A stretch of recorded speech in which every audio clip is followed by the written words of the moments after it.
オランダを訪問中の天皇陛下は18日、イエッテン首相の午餐会に出席されました。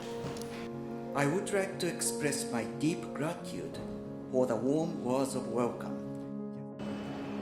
38歳の若き首相との食事に先立ち案内されたのがマウリッツハウス王立美術館。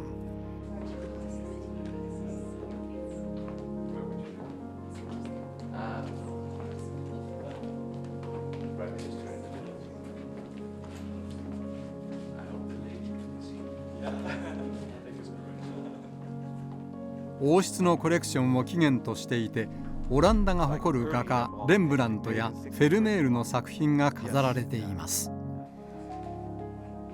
陛下は熱心に作品の説明に耳を傾けられていました。私たちは一足先にその中を取材していました。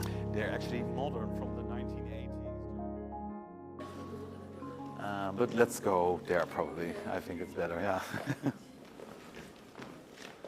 案内されて向かったのは門外不出とされるフェルメールの真珠の耳飾りの少女です。There she is. 光の魔術師とも呼ばれたフェルメール。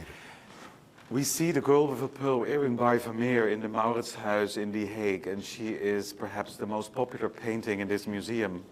And of course, often you ask me as well, why is she so popular? Let's come close to the painting. In a way, she is a mystery because, of course, girl with a pearl earring, we don't know who she is, and probably she never existed, so it's a figment of Vermeer's imagination. It's more a study of a young girl.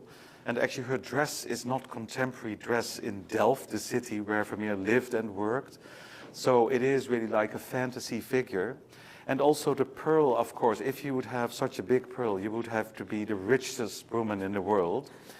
And so the dress is not contemporary, but we have descriptions of the painting as like a study of a painting. And Vermeer made more of these studies, but they are considered lost. And we like to call her the Dutch Mona Lisa. So the Mona Lisa is somewhere else, but we have the girl, and she is our ambassador. And she's very well loved in Japan, and so it's a very special occasion that she's allowed to leave the museum, and this will happen, and we know she's very popular in Japan. Also the emperor's coming, and they're going to probably see this as well before going in. Yes, and so we only can do this because there will be a small renovation of the museum building, and she went before. The last time was in 2012. And over 1 million people came to see her, and people in Japan love her for all kinds of reasons. Maybe you know the answer better than me.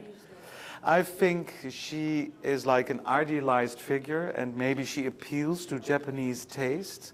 But I also like to think that you can make your own story about her, because we don't know who she is, if she ever lived, if she is not a figment of Vermeer's imagination. どこの誰かも未だわからないまま、異国情緒あふれる衣装を身につけ、見つめる少女。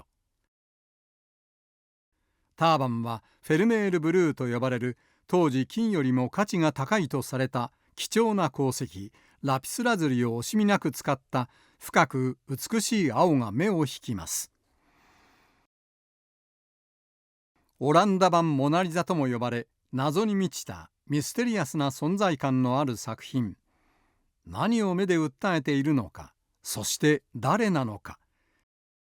And I think it's just a wonderful way of painting, because if you look at the pearl, you see the pearl because of the light effects. You see a big dot of white paint, which is a reflection of the light. And then at the other side, you see a reflection of the white color. So I think it's a miracle of painting. You see her moist lips. There's a bit of reflection there. And with Vermeer, it's always in the detail. And so you just make your own story. I would like to invite the people that come to see the exhibition to make their own story and to admire her. Yeah, she will follow you. Wherever you go in this room, she will follow you. She will look at you. Yeah. If only she could talk. What did she see? 見る人によって解釈が変わるという余白も、世界中の人に愛される理由だといいます。because he was. Well, you see the reflection on the pearl earring, so it comes from the left side, but it is sort of like unclear where she is. We did a lot of technical research, and we know that in the original condition, this is an old painting, probably 1665, centuries old, and my colleagues from the conservation department did a lot of research, and we found that initially the background was a green curtain, but the original paint has darkened, so now it's a dark background. So it must have looked quite different from now. Very mysterious, yeah. And because it is not an actual portrait, but rather more a fantasy figure, you can sort of create your own story around her. We have on Instagram #mygirl, and then a lot of people are inspired by her, and I think that is the quality of a good work of art, is that you can make your own story. こちらはレンブラントの初期の作品解剖学講義。We have, of course, wonderful paintings by Vermeer in the Maurits Huis collection. Our collection boasts masterpieces of Dutch and Flemish art, and one of our most famous paintings by Rembrandt. We have several works by Rembrandt, 11 to be precise, and this is actually one that made Rembrandt very famous.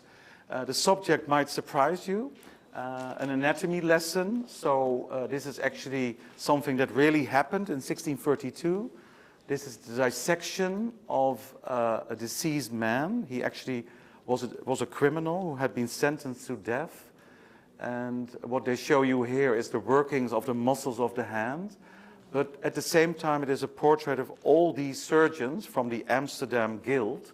And they had to pay for their portrait by Rembrandt, but of course the person in front, he couldn't pay, he was dead, he was used for this anatomy lesson. And what the picture doesn't show is these lessons were done in public. So you could actually go and see this in an anatomy theater. And what is quite remarkable, if you look on top, it's very difficult to see, but believe me that it says Rembrandt F. Veitchit, 1632, but Rembrandt is his first name. And so it is like a piece of marketing. Instead of saying Rembrandt van Rijn made this, he just used his first name. And it made his name very well known, because after finishing this work, everybody admired it, because more of these paintings had been made, but they didn't have such a dynamic composition. And so ever since we talk about Rembrandt, I never use his last name, it's just Rembrandt. And he had copied that from famous Italian artists like Michelangelo or Titian. These are all first names, and Rembrandt knew that. And so while we still talk about Vermeer, last name, with Rembrandt we are on a first name basis. まだ名前が知られていない時に制作され、その後名画家に押し上げた出世作。集団肖像画としては、登場人物の構図が見事に計算され、生々しい動きや表情が光と影の演出で浮かび上がります。まだ名前がフルネームで記載されるなど、レンブラントの貴重な初期の作品。右から見る場合と左から見る場合では、横たわる遺体の長さも変わるといいます。Yeah, the viewing point, and I didn't mention, but the Maurits Huis as a royal picture gallery, a royal collection. The anatomy lesson was bought by King William I. He is the first king in the House of Orange, and he bought it for the Maurits Huis, and he really loved the museum, so he bought really important paintings for the museum, yes. And this is already a long time ago, almost 200 years ago, that it was acquired for this museum. Yeah. And this painting actually came from the collection of his father, so it really was like a family collection that is now owned by the Dutch state. Yeah. You can shoot them, yeah. They belong to the history of the museum. But I would like to show you the goldfinch by Carel Fabritius. And Fabritius was actually a Rembrandt pupil, so he worked in Rembrandt's studio. And this painting was actually finished in 1654, and this is the year of the explosion of the gunpowder house in Delft. And unfortunately, Carel Fabritius, his studio was completely destroyed. He was found in the rubble and he died a few days later after they found him. So this is one of his last paintings. It's actually perhaps the most famous painting of a bird because it's so well loved. It's very famous. And the goldfinch is already here since a long time, and it's a very rare painting because of this artist we only know of like 15 or 16 paintings. So we are very happy to have it. 日本でも愛されるレンブラントの作品やフェルメールの作品。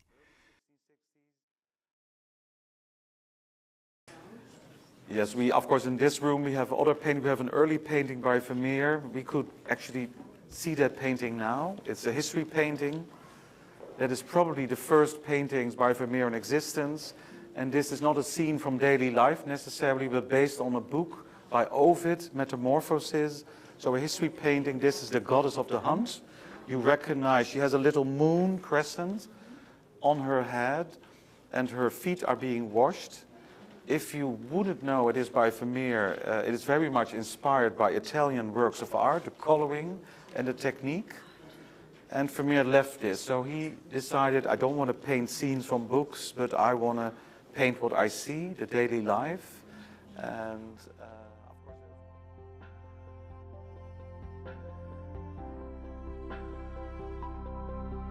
425年以上に及ぶオランダと日本の長い関係。We feel so privileged. Yeah, we have had a lot of famous people here ever since the opening of the museum in 1822. And as I said, our collection is well loved, and we have had many important guests, but this is really a very important guest for us. So we're very happy and feel privileged that your emperor will come and that our king will come. And I mentioned the connection between the House of Orange, so our present-day king, and the museum, because his ancestors sort of like founded the museum. So I think it's sort of full circle. Yeah.